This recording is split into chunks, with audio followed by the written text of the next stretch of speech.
রাজভবন নবান্ন সংঘাতে ফের রাজ্যপালকে নিশানা ব্রাত্য বসু। জি 24 ঘন্টা এক্সক্লুসিভ সাক্ষাৎকারে শিক্ষামন্ত্রীর বক্তব্য, মুখ্যমন্ত্রীকে আচার্য করার বিলে সই করলে 1 মিনিটে সমস্যার সমাধান হতো, কিন্তু উনি সমস্যা জিইয়ে রাখতে চাইছেন।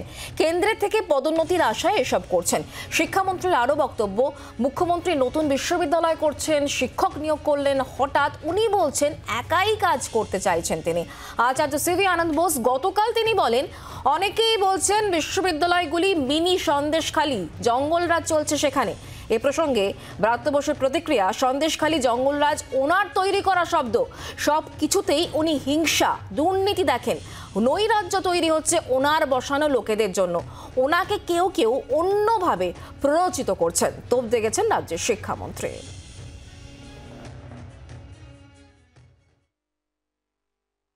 ব্রাত্যবাবু, এই যে পরিস্থিতিটা, মানে এটা কতটা কাঙ্ক্ষিত একটা শিক্ষাক্ষেত্রের জন্য?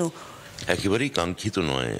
হয় উনি ওই 5 মেম্বার্স সার্চ কমিটিতে সই করে দিতেন, যেটা ওনারই প্রস্তাব ছিল, যেটা অর্ডিন্যান্স হয়ে গেছে, অথবা উনি যদি চ্যান্সেলর্স বিলে, মাননীয় মুখ্যমন্ত্রী যেখানে চ্যান্সেলর, সেখানে যদি উনি সই করে দিতেন, এতে 1 মিনিটে সলভ হয়ে যেত। কিন্তু এটা উনি জিইয়ে রাখতে চাইছেন ধিকিভাবে, যাতে উচ্চশিক্ষা জায়গাটা নষ্ট হয়, উনি কেন্দ্রীয় সরকারের কাছ থেকে পরবর্তী ক্ষেত্রে কোনো প্রমোশন পান। যেহেতু এখানে বিজেপির জেতা খুব দিন দিন খুবই অসম্ভব হয়ে উঠছে, তাহলে এখান থেকে বেরিয়ে আসার উপায় কি? মহামান্য সুপ্রিম কোর্ট তারা বলে দিন যে হ্যাঁ, সংবিধান বহির্ভূতভাবে উনি চালাবেন, বা কিছু একটা রায় দিন যে চ্যান্সেলরই দেখবেন। যদি তাই হয়, তাহলে সেক্ষেত্রে তো আমাদের যে উচ্চশিক্ষার যে 31টা বিশ্ববিদ্যালয়, সেই জায়গাগুলোকে এসে উনি হঠাৎ এসে বলছেন যে এগুলো আমি নিয়ন্ত্রণ করব। তাহলে আমাদেরও পরবর্তী ক্ষেত্রে আমরা এরকম দাবি রাখবো যে তাহলে অধ্যাপকদের মাইনে থেকে শুরু করে, যে অধ্যাপকরা খুব সঙ্গত কারণেই রাজ্য দিয়ে থাকে, সেটাও নিশ্চয়ই এবার থেকে চ্যান্সেলর জোগাড় করবেন। তো এই সন্দেশখালী ইত্যাদি শব্দগুলো উনি বলে দিচ্ছেন,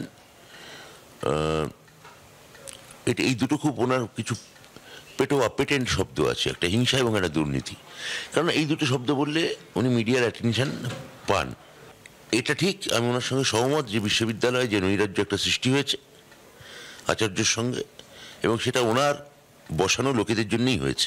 উনি কিন্তু বলছেন যে শিক্ষামন্ত্রীর সদ্বুদ্ধির উদয় হলেই সমস্যার সমাধান হবে। চালুনি বলে ছুঁচ, তোর পিঠে কেন ছেঁদা, বা আপনি আচরি ধর্ম পরের শিখাও, আসলে ওটা উনি আয়নায় বলতে চাইছেন। কারণ আয়নায় ওনার যে প্রতিবিম্ব পড়ছে, সেখানে উনি আমায় দেখছেন। মহামান্য সুপ্রিম কোর্ট বলেছিলেন যে আপনারা দুজনে বসে আলোচনা টেবিলে ব্যাপারটা মিটিয়ে নিন। আলোচনা হয়েছে, আমি গেছি, উনি রাজি হয়েছেন, তারপর আবার অন্য কথা বলছেন। ফলে সামহাও ওনার মনে হচ্ছে ওনাকে, মানে যারা বসে আছে তাদের কেউ কেউ ওনাকে অন্যভাবে প্ররোচিত করছে।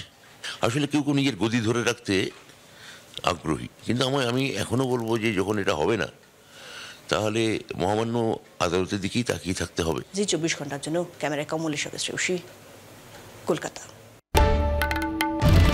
বাংলার আওয়াজ, বাঙালির আবেগ, জি 24 ঘন্টা।